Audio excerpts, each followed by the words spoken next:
Le matou, je suis le matou. Je mène la vie inquiète de ceux que l'amour créa pour son dur service. Je suis solitaire et condamné à conquérir sans cesse, et sanguinaire par nécessité. Je me bats comme je mange, avec un appétit méthodique, et tel qu'un athlète entraîné, qui vint sans hâte et sans fureur. C'est le matin que je rentre chez vous. Je tombe avec l'aube, et bleu comme elle, du haut de ces arbres nus, où tout à l'heure je ressemblais à un nid dans le brouillard.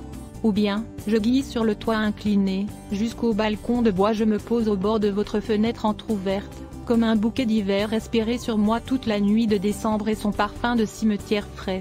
Tout à l'heure, quand je dormirai, ma chaleur et la fièvre exhaleront l'odeur des buis amers, du sang séché, le musc fauve.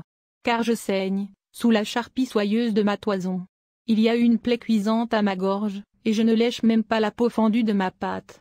Je ne veux que dormir, dormir, dormir, serrer mes paupières sur mes beaux yeux d'oiseau nocturne, dormir n'importe où, tomber sur le flanc comme un cheminot, dormir inerte, grumeleux de terre, hérissé de brindilles et de feuilles sèches, comme un faune repu. Je dors, je dors. Une secousse électrique me dresse parfois, je gronde sourdement comme un tonnerre lointain, puis je retombe. Même à l'heure où je m'éveille tout à fait, vers la fin du jour, je semble absent et traversé de rêves, j'ai l'œil vers la fenêtre, l'oreille vers la porte. Hâtivement lavé, raidi de courbatures, je franchis le seuil, tous les soirs à la même heure, et je m'éloigne, tête basse, moins en élu qu'en banni. Je m'éloigne, balancé comme une pesante chenille, entre les flaques frissonnantes, en couchant mes oreilles sous le vent. Je m'en vais, insensible à la neige. Je m'arrête un instant, non que j'hésite, mais j'écoute les rumeurs secrètes de mon empire, je consulte l'air obscur, j'y lance, solennel, espacé, lamentable, les miaulements du matou qui erre et qui défie. Puis, comme si le son de ma voix m'eût soudain rendu frénétique, je bondis. On m'aperçoit un instant sur le faîte d'un mur, on me devine là-haut, rebroussé, indistinct et flottant comme un lambeau de nuée, et puis on ne me voit plus. Les nuits d'amour sont longues. Je demeure à mon poste, dispo, ponctuelle et morose. Ma petite épouse délaissée dort dans sa maison. Elle est douce et bleue, et me ressemble trop.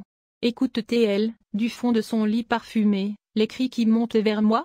Entend-elle, rugit au plus fort d'un combat par un mal blessé, mon nom de bête, mon nom ignoré des hommes? Oui, cette nuit d'amour se fait longue. Je me sens triste et plus seul qu'un dieu. Un souhait innocent de lumière, de chaleur, de repos traverse ma veille laborieuse. Qu'elle est lente à pâlir, l'aube qui rassure les oiseaux et disperse le sabbat des chats en délire. Il y a beaucoup d'années déjà que je règne, que j'aime et que je tue. Il y a très longtemps que je suis beau. Je rêve, en boule, sur le mur glacé de rosée. J'ai peur de paraître vieux.